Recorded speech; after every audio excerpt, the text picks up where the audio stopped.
កន្លែងដែលលោកអ្នកស្ថិតនៅគ្រប់ទីកន្លែងដែលលោកអ្នកធ្វើដំណើរទៅដល់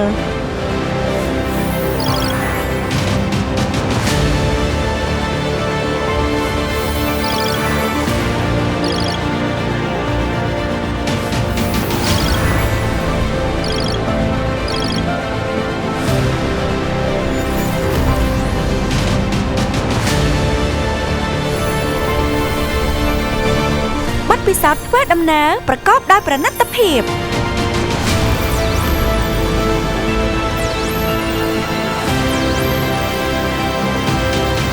រីករាយជាមួយការទូទាត់តាមអនឡាញយ៉ាងងាយស្រួលជាមួយសុវត្ថិភាពប្រកបដោយទំនុកចិត្តស្ថិតក្នុងដៃរបស់លោកអ្នកបង្កើនឧត្តមភាពនៃជីវិតបន្ថែមភាពរីករាយជាមួយប័ណ្ណឥណទានវីសា KB ប្រាសាទ